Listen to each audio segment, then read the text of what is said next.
Okay, so for me, you are an homme orchestre, orchestra man. You can make a lot of things, you know a lot of things, you play a lot of instruments, and you move with all these, instruments, and you make a music out of it. And maybe can you say more about your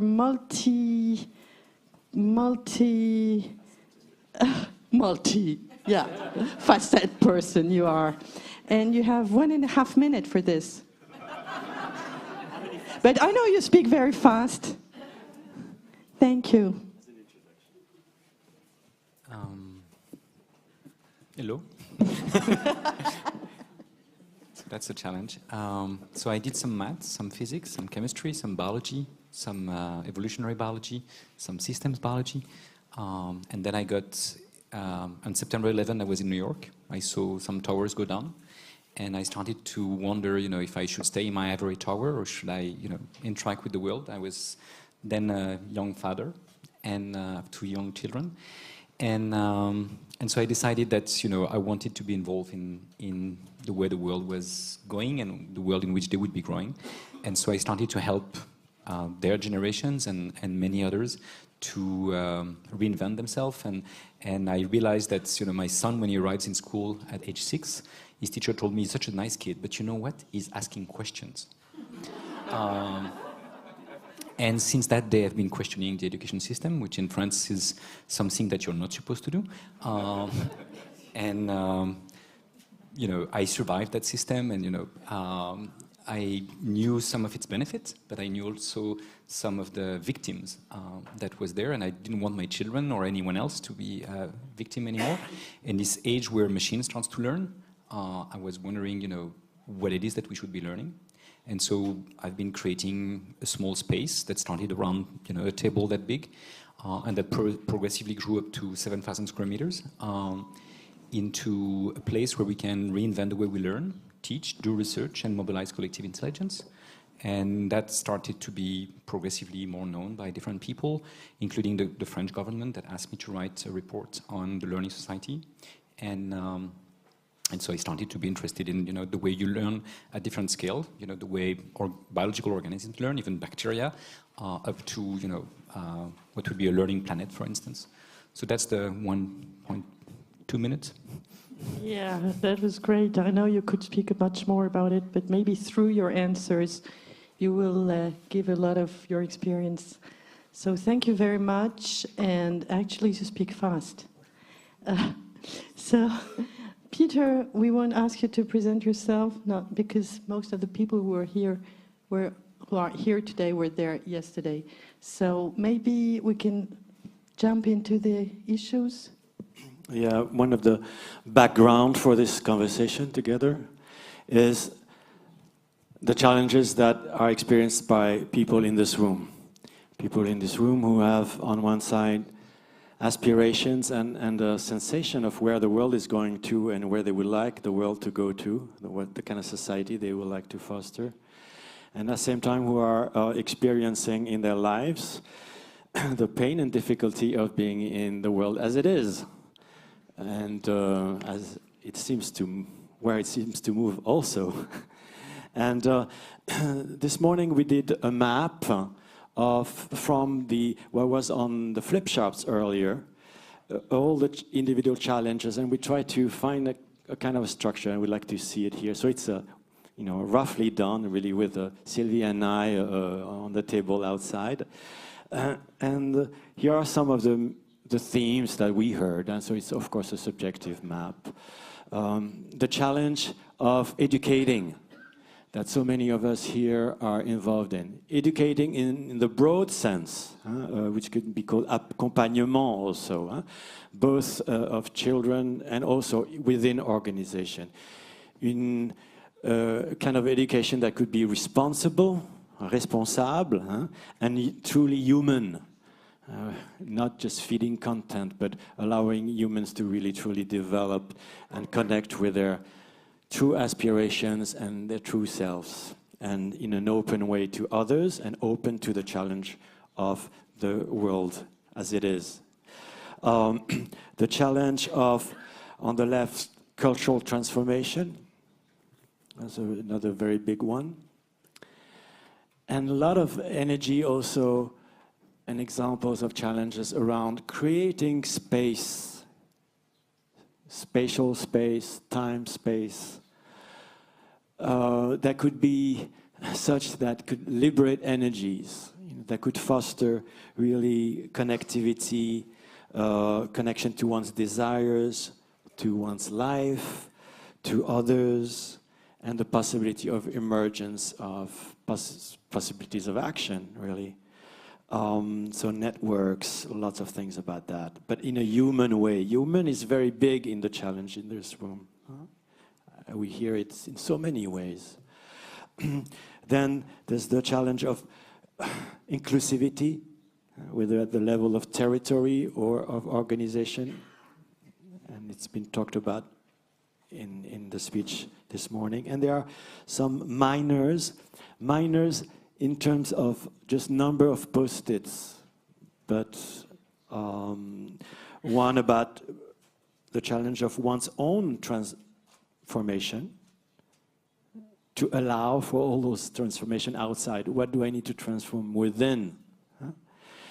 The challenge of the environment. Some people are currently involved in concrete issues around in the environment and sustainability, but not so many directly. At least it was not expressed that way. And the challenge of digital transformation, where there's a few people for whom it is really what gives meaning to their work. I hope I gave credit and that you can actually find a place where you can resonate with what I said. And so, as a start, I would like to really have a very open question, you know, is that when you hear all this, where does that take you in terms of reflection? What do you hear, and where does that, if you want to resonate with this map, what would you like to say in any way you like to?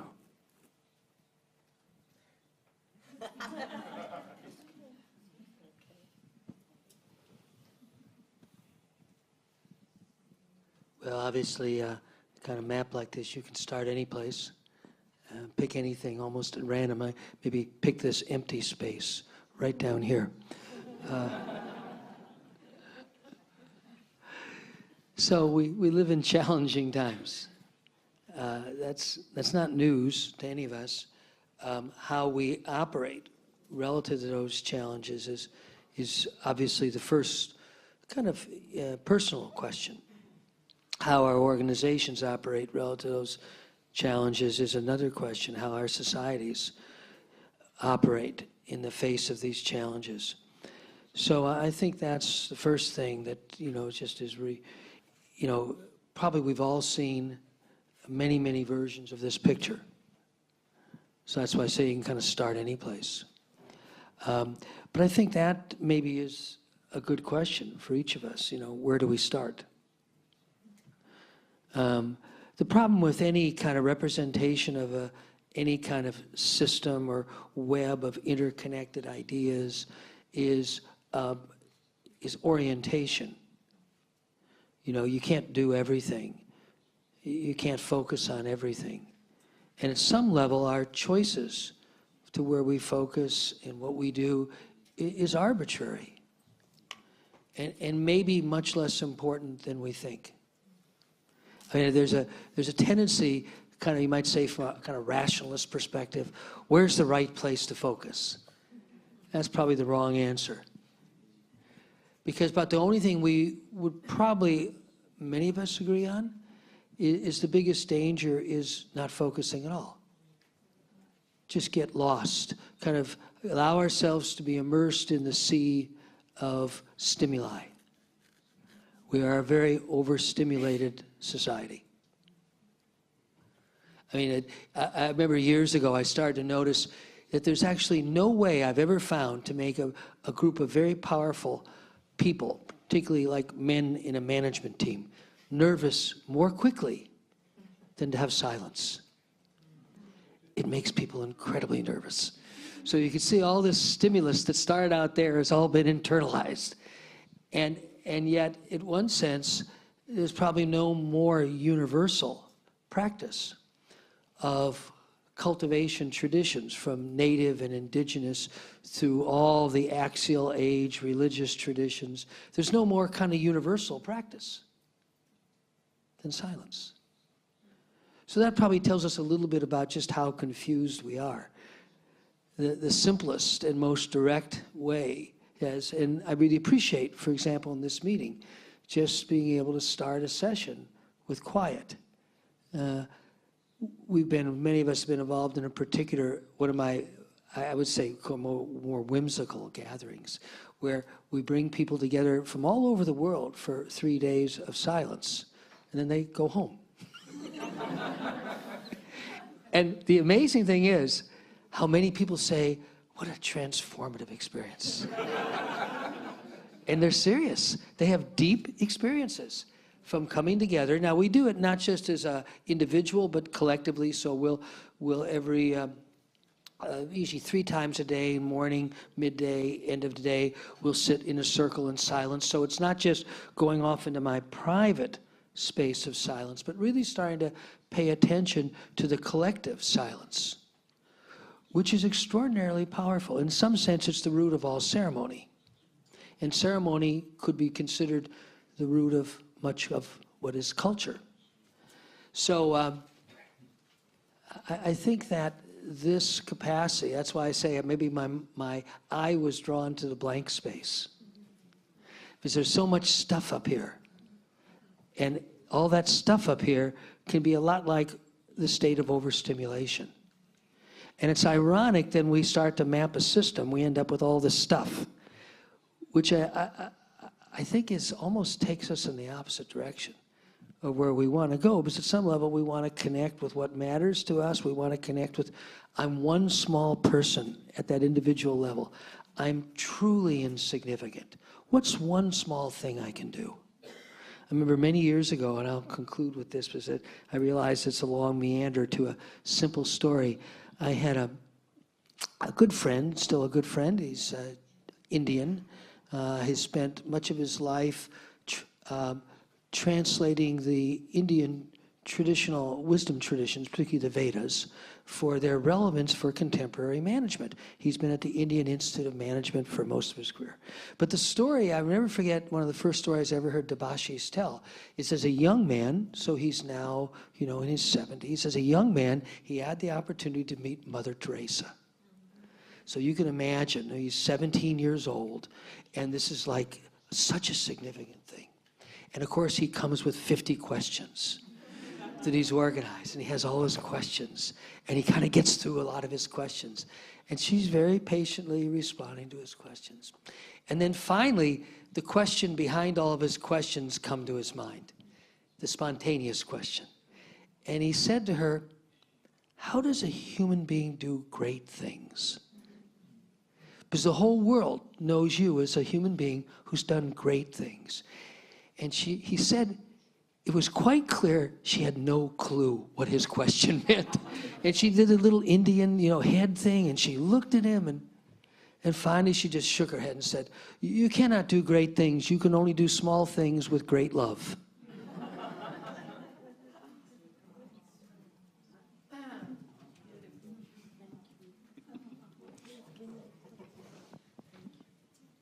Oh, can I add anything to Mother Teresa?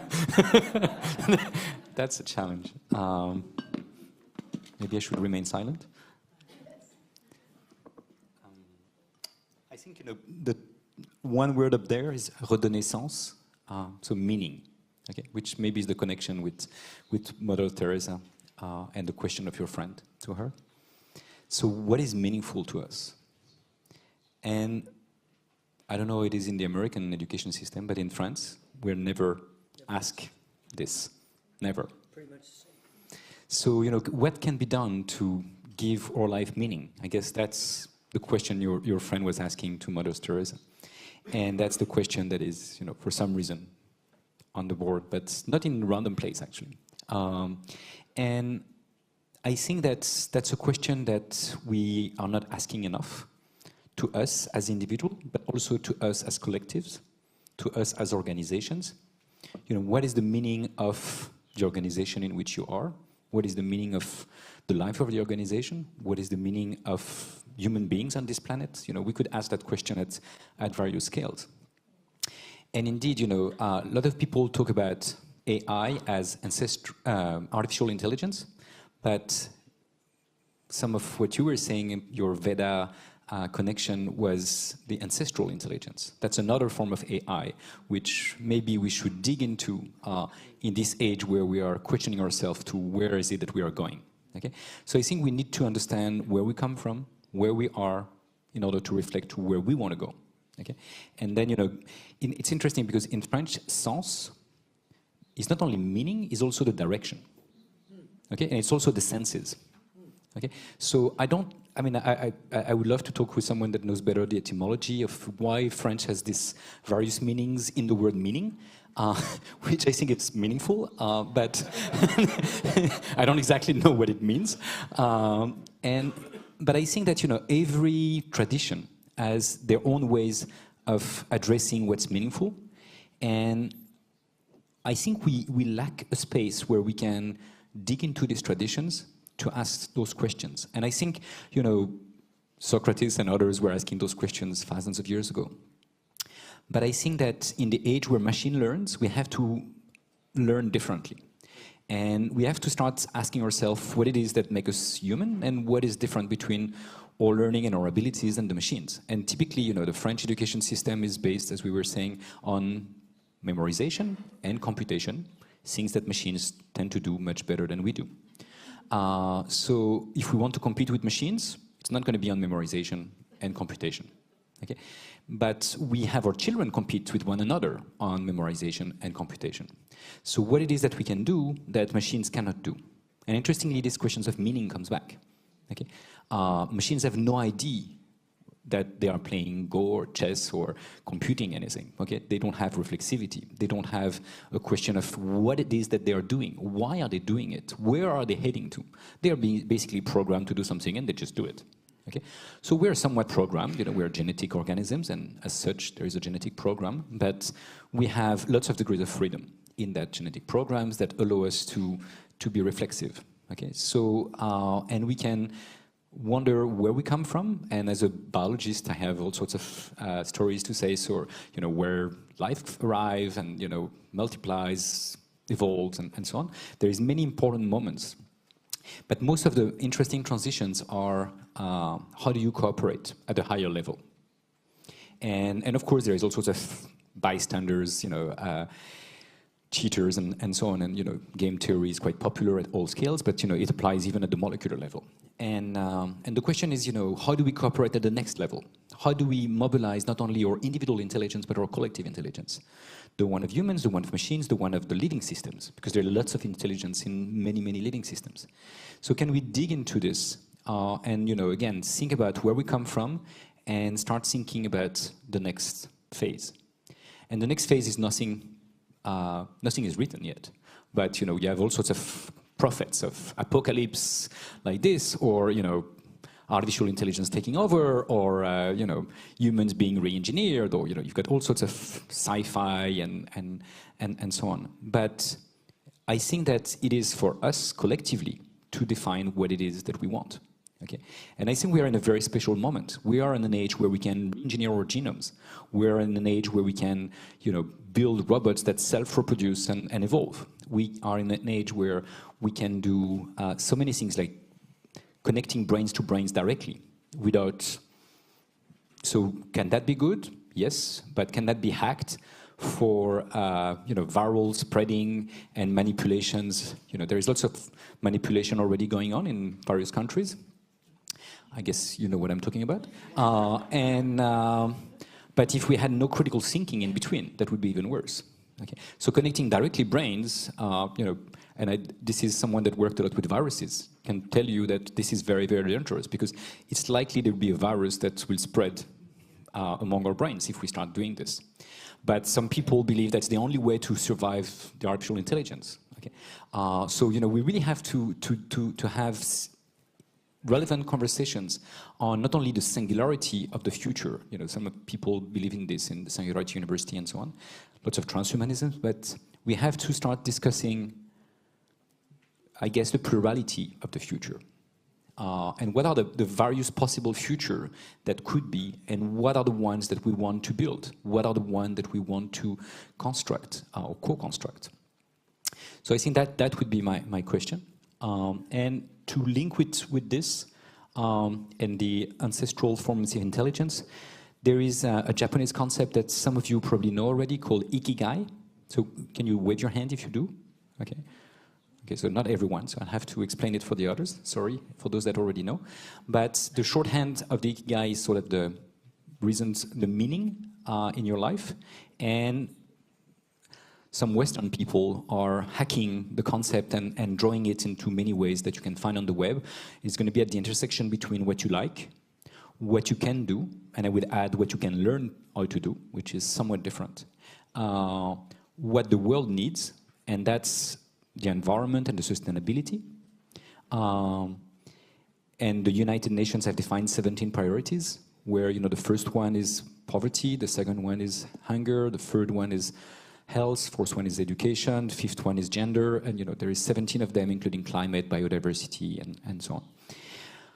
So that's what the world needs globally. And then, you know, what the fourth circle is very often what's the salary you can get for. What can you be paid for? And I think that's an important element, of course, but it's not the only element you need resource from. Okay, you need resource to pay your meal, and that can be a salary, but if you're a child or a retired person, that's not a salary, that's something else. And it's not just being able to pay your meal, it's being able to have the means to go to the end that you've defined for yourself. And the salary is just one of those means, but, you know, there is many other parts of those means. And among those parts of those means, you have resources that you need. And the resources that you need includes maybe money, but certainly people, certainly knowledge, probably technology. And so we need to do this. And the fact that we are part of each other's needs is very relevant in this conversation. And that's also somewhere on this diagram.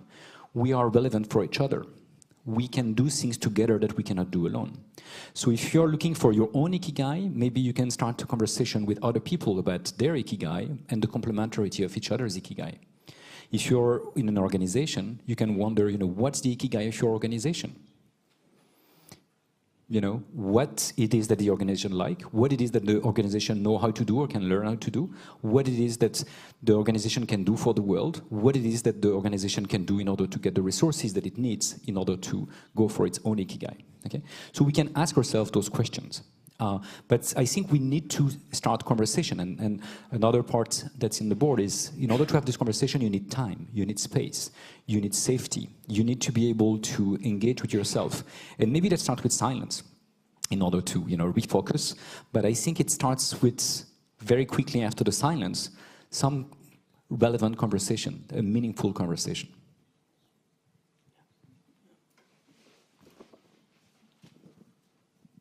So I'm just going to pick up on one thing you said at the beginning. There's so many things there that, and by the way, as probably all of you know, we met about 25 minutes ago. So this is the beginning. Of a long conversation. It's often occurred to me that, you know, I'll just say it metaphorically first, you know, when the storms are strongest, the foundation has to be deepest, or when whatever you expect your little sailing ship to encounter, you know, as you think of the biggest waves, the most difficult conditions, that kind of defines what you need. You don't need it for the easy conditions. And to me, one of the things that's always implied is something you said early on there, which is that human beings really haven't changed very much genetically. Now, this means the singularity. Many people think, well, we may be about to. And who knows, that could be accurate. But certainly for, 10 to 50,000 years, we have a long history relatively speaking. In species terms, it's a very short history. We're an extremely young species. Another way to say it, I think, is we actually don't know who we are and how we fit in.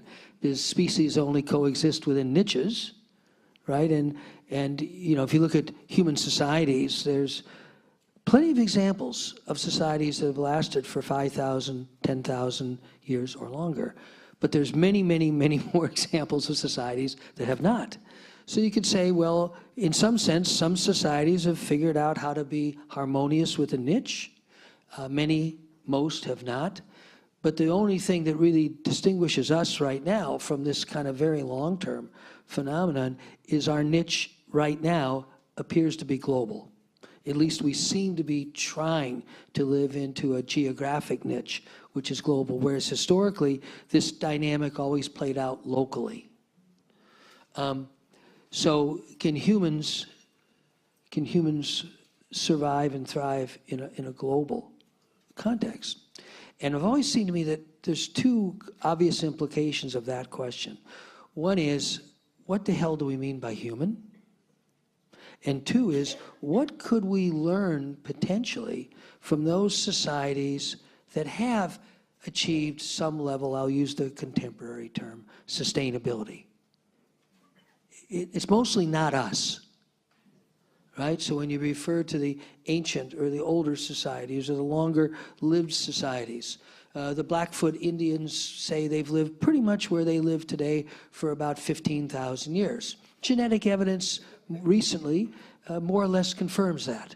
So there's plenty of examples. The Aborigines have been around for 40,000 years. We're not lacking in examples. What we're lacking in is interest to learn from those examples. And I'll give some very, very simple personal reflections. I think this is a very important question that deserves much more than just one person's musings. It seems like what little experience I've had directly with peoples who have been more or less harmonious with their environment for, let's say, at least a few thousand years, one is they do, in fact, feel part of that environment.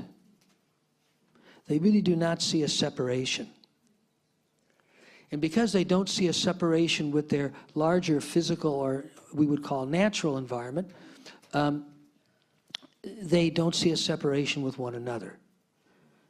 I spent a lot of time in South Africa. I had the good fortune to spend a lot of time in South Africa from around 1985 or 6 till about 1993 or 4. It was an extraordinary time to be there because it was the time when the pillars of apartheid were falling apart, and it was tremendous kind of creativity brewing. I'll never forget a conversation I had with a man who was a painter. Diane and I bought a painting from him, beautiful painting. He was a white South African, and he would travel for about 2 to 3 months every year into what today would be called Botswana, and he would paint. Most of the people he encountered were from, quote, bush tribes, so they're very old. In fact, for several years I had no communication. He could speak Swahili. They didn't speak Swahili. That's a much more recent African language. But he said eventually he got to know a couple of elders, one of whom spoke quite adequate Swahili, so he could communicate. Before he just painted. And he said they treated me more or less like a tree. Here he was. They just moved around him. You know, they had no communication to speak of. So here's the story he told. And to me, it illustrates one of these kind of principles. And I would say that the simplest way to articulate the principle is profound interconnectedness. No separation. All perceptions of separation are to some degree delusional products of a culture we live in. But that's abstract. So let me tell you the story. The story is much more interesting. So he'd known this elder for a couple of years, and in one of his visits, they found themselves in an ongoing series of conversations about a dream the elder was having. So every day, the elder would tell him what emerged in his dream the preceding night. And this had been going on for several days, and finally, he's in the conversation with the elder on the next day, and he asked about the dream, and the elder said, "Well, I didn't have the dream last night. The other elder in the neighboring village had it."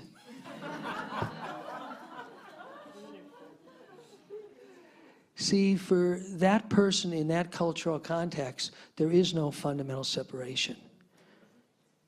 And I think, to me, that's the first principle that I've internalized in so many different ways from being around in the limited experiences I've had with the, let's call them, the proofs of concept that human beings can live for a long period of time, collectively, in a niche. They can be harmonious with a niche. Is that the illusion of separation has been more or less pierced. And we know from a scientific standpoint, you could say the exact same thing.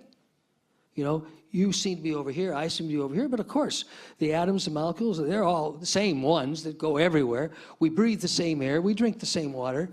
You know, why do we see ourselves as so separate? Well, the short answer to that is obviously culture. And it goes back, obviously, we grow up in many different types of homes, but certainly our common cultural, generator of common culture is school. And that's why, of course, school is so important. And it's interesting, and I'm sure not coincidental, that we hadn't talked for more than 10 minutes, and we immediately start talking about young children in school. And you talk about your children, and we all have the same experience. I mean, this may be unfair generalization, but you can test this for yourself. The terror of the parent sending their kid off to school initially, because you've been around this incredible being. You've watched this incredible being walk. It's astounding.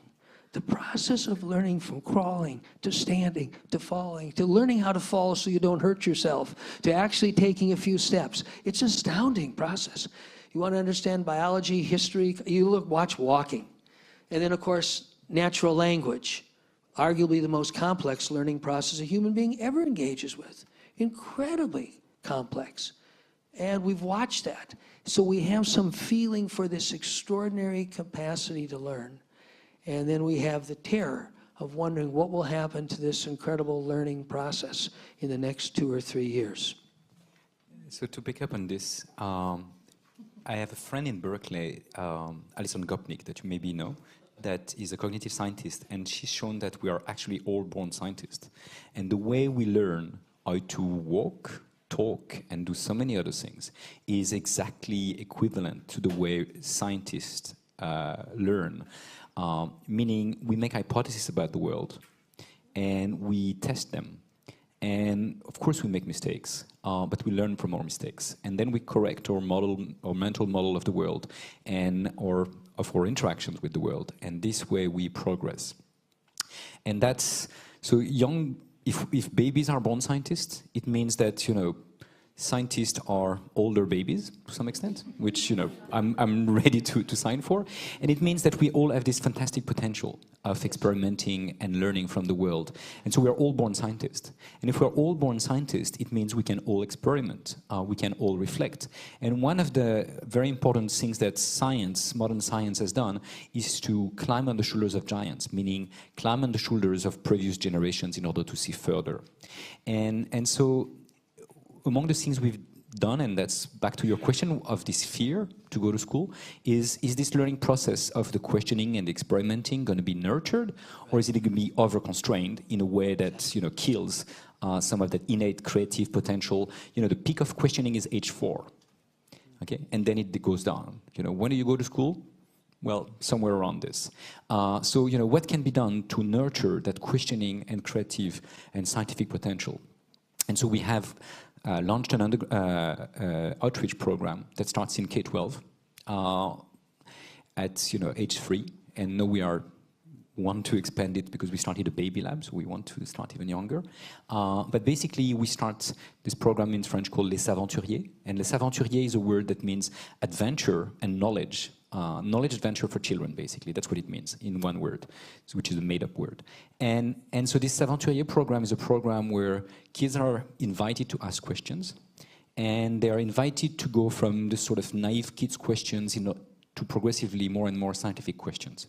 And they have mentors that help them design those questions, refine those questions, and learn not the answers from the scientists, but the methodologies that will help them to find their own answers to their own questions. And we do this with volunteer scientists from all disciplines, including social science, law, sociology, history, but also, mechanics, physics, biology, astrophysics, and engineering, and computing, etc. So that works beautifully. Okay, that started in very, very poor neighborhood in France, and now it's spread to hundreds of schools. And now we've been even training teachers that want to do this, and thousands of them have been picking it up. So hopefully it will keep growing. It's a relatively recent 5-year-old program, and it's already spread to thousands of different places, including China, Africa, and some part of the US, and so on. So we are starting to see this. There is a will to question the world that is inborn, and that all of us realize that we have to cultivate, because the default mode of where the world is going is probably not the best one. Okay, and so Einstein had understood this. You cannot fix the problem of the world with the rules that created the problems. So you have to question this. Okay, in order to question this, you have to start with the new generation that don't have so many preconceived ideas, and that goes back to the dream notion that you had. I really like that anecdote, and in a way, you could get a feeling from that anecdote that our dreaming potential is rate limiting. And maybe it is for us as adults, but children's dreaming potential is enormous. Okay? Can we nurture it? Can we feed it? Can we invite them to dream the future? And how can we help them do this? And I guess there is thousands of possible ways. One of the ways we've been trying is to invite them to think about life on another planet. We know now that there is billions of other planets, and that many of them are probably prone to have life there. Even Harvard has announced yesterday that something came from another stars and crossed our solar system, and this could be a comet, or this could be a intelligent beings designing that object. Okay, so very, very interesting hypothesis, but it's very relevant. That very likely that there is some life somewhere. How is this life organized? Are those forms of life learning? Are they building organizations? Are they building, what sort of relationship do they have with their environment? Okay. Then you're not bound with what you know about humans, what you know about physics, what you know about biology. You can really dream very, very far. And then, very much like in something called les lettres persanes in French, I don't know if you know this, where you can invite the people. I mean, it was in the 18th century, and they wanted to have the Persian perspective on France and the French perspective on Persia, and they wanted to help people change their mindset by just exploring other possibilities. And so you can do the same with this other planet dream. Okay, so you imagine there is completely different life on that planet, and now you imagine that one intelligent being from that planet comes and visits us. What do you think that person would say about the way we are organized, the way we are living, the way we are destroying our environment? Okay. That would be an interesting conversation that you can start having. Wonderful. Really wonderful. I wonder if you would say a little more about how to get back to a truly sense of interconnectedness, i.e. the experience of feeling interconnected, not just from an intellectual point of view, but from a sensed point of view, for those who are not feeling that sense of connectedness. And not for, in the case of children, but for adults who still hold power. And for us, as individuals who would like to feel more an authentic sense of interconnectedness, what is the path that you see, or the experience that you've had that help you sense that for yourself? Well, I think it's a great question for everybody here, because I'm sure many of the people sitting in this room have been on this journey, whether consciously or not, that I was kind of pointing to, how do we have to be? How do we have to show up in the world to have a little more of a chance of being harmonious with life? But the first thought that came to my mind, if you look at even a really simple practice like a check-in, there are at least, this is overly simplistic, 2 orientations we can have. It's very natural, a group of people sitting in a circle and going around, each person saying a few words, like what you invited us to do here. Very natural that you start focusing on, well, what do I want to say? Or what do I have to say? Or what might I say that'll sound very clever? Or what might I say that'll be profound? Or whatever. But your attention immediately goes to yourself. I think one of the things that you notice when you're around the older cultures is how many practices they have which kind of interrupt or divert a little this very natural tendency, you know, the first focus on the self.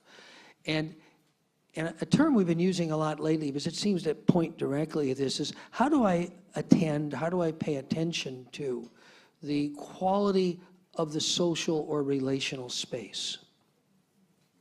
It is a little bit like looking at this picture and rather than focusing on an object, focusing on a space between objects. So, you know, we show up in the world as separate bodies, as separate beings. It's perfectly fine. At one level, that's perfectly accurate. In other levels, it's terribly inaccurate. But one simple thing to do is start to orient your attention to the quality of the space that we collectively create. Now, you can think of that, and I'm thinking that also because the term shows up there. So you can think of that as physical space. You know, for example, think of all the meetings that occur in work settings in stupid rooms. Everybody's sitting around a big table. The classic example, this is quite paradoxical, if you think about it, is the boardroom. So everybody sits along these tables, big, strong tables, right? And they can't even see each other, right? So they're on a long line. You can't see the person there. And you ask yourself, not what's wrong with that, ask what's keeping people from seeing what's wrong with that. It's quite obvious. You can't see each other, you can barely hear each other, and you're supposed to make very important decisions. Of course, now that boardroom is organized in a very, very systematic way, because at the end of it is the person who matters, right? At least that's one way you set that up. So I'm just using this to illustrate. If you invited someone into your home as a guest, the first thing you would think about is how will this person feel when they walk into this space? Will they feel welcomed? Will they relax? Because you don't want your guests to feel tense. You would like them to feel relaxed. What keeps us from bringing that same innate social intelligence into a work setting? So the very first thing, the old joke that I remember years ago, Dick Beckhard, who was one of our mentors in organization development, one of the founders of the field of organization development. I never forget, Dick was an interesting guy. He had no higher degrees at all. He was actually an actor. I think he had a bachelor's degree. But it was at a time when MIT was bringing in all kinds of very creative people. He brought in practices from acting, which eventually became known as T groups or encounter groups, but it's very common amongst actors. But anyhow, I'll never forget Dick saying, if you're really serious about this field, you will never stop resetting the chairs in a room. It's a very simple gesture, but all you're trying to do is create the physical accoutrement, the physical context for people feeling like they can relax with each other, hear each other, see each other. So the first thought that comes to my mind is this attention on the social space. Now, I'm illustrating it in terms of the physical space, because that's important. But of course, it's much more than that. And again, if you just go back to aspects of our life where we still are functioning this way, that's why I use the example of inviting someone into your home for a meal. Just look at all the things you immediately, naturally pay attention to and ask, what keeps us from paying attention to that in any setting? Sval, the path to interconnectedness for you. Yeah, we've just opened a new space, and so we've been spending a lot of time to co-design it with everyone to make everyone comfortable. So I'm very pleased with what you just said. And you know, all of you and you, of course, are invited to pay us a visit at some point. It's in Le Marais, le Centre de Recherche Interdisciplinaire. You can easily find it. So that's one small. But how do we link to each other? I think is a key question. And if you look at it, etymologically, religions come from religere, and religere is relier and relire, to relink and to reread. Okay, and so in fact, I'm not sure we need a new religion, but we probably need new ways to link with one another, and we need probably ways to link us with our past, to reread where we come from. And where we come from, there is an interesting TED Talk where Bill Gates comes on stage at the end and says, this is the most important thing everyone should know about. Okay? And it's about something called a big history. I don't know if you know about this. Big history is started by an historian that's wanted to go ever deeper back into history. So he decided ultimately to go at the Big Bang, because no one knows what was before. Okay? And so the Big History is a book, a MOOC, and all sorts of courses for children and adults that explains, where do we come from the Big Bang on. Okay? In 10 chapters, you go from the Big Bang to the way stars were formed, to the way Earth was formed, to the way life appeared, to the way life evolved, to the way humans appeared, to the way humans evolved, to the way societies appeared, to the way societies evolved, to where we are. So that's helping us to reread our past. Okay? And in fact, to relink us with one another, we have a common history, clearly. Okay? That starts with this Big Bang, and in fact, we have much more in common. And if you look, for instance, just at our genetics, if we were taking random DNA samples from each one in the room, we could look at the genealogies and the links that link any one of us in this room or any one of us on this planet. Actually, we could do this with any other living organisms. We are all linked in the tree of life. And that makes us feel as a big family, which we are. We are a big, big family with, more or less distant links.